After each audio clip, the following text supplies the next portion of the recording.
আউযু বিল্লাহি মিনাশ শাইতানির রাজিম। বিসমিল্লাহির রহমানির রহিম।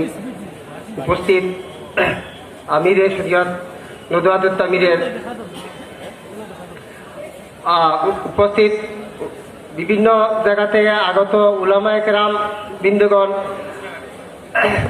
আমি এখানে এসেছিলাম জাস্ট ওনাদের একটু বরকত নেওয়ার জন্য, কিন্তু ওনারা আমাদেরকে খাড়া করে দিলেন যে আমি কি বলবো, বলার তো এমন কিছু নেই আমার, যে এই মজলিসটা সত্যিকারে বহুত উঁচা মজলিস, যে বুখারী খতমের যে জিওটা হয় এই জিনিসটা সত্যিকারে আজকে থেকে আমরা যখন ছোটো ছিলাম তখনও আমরা দেখেছি।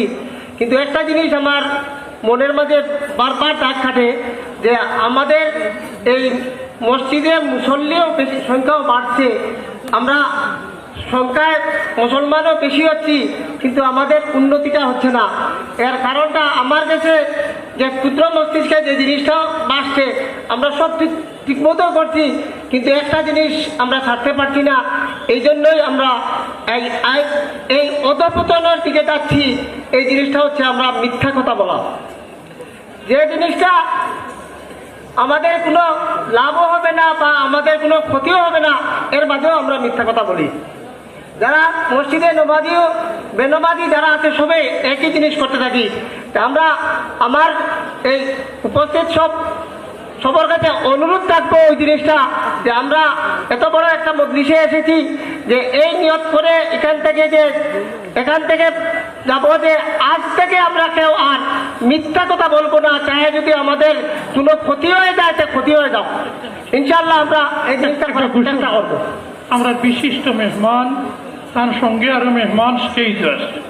আমরা নিজস্ব যারা স্টেজে বয়ার প্রয়োজন নাই, বুঝতা মেহরবানি করে কিছু জায়গা খালি করে দেওয়ার লাগি অনুরোধ করিয়ার। আমরা খালি মেহমান নাই, আপনারা আমরা প্রত্যেকের মেহমান। মৌলানা মুশতাক আহমদ আনভর সাহেব, আসাম রাজ্যিক জমিয়তুল উলামা হিন্দের সভাপতি,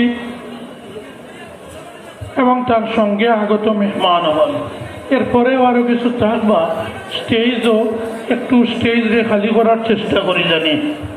এই বলে আমরা এই প্রতিজ্ঞা করে এখান থেকে যাব ইনশাআল্লাহ, যে আজ থেকে আমরা মিথ্যা কথা বলবো না। এই বলে আমার সংক্ষিপ্ত বক্তব্য এখানে শেষ করলাম। শুকরিয়া।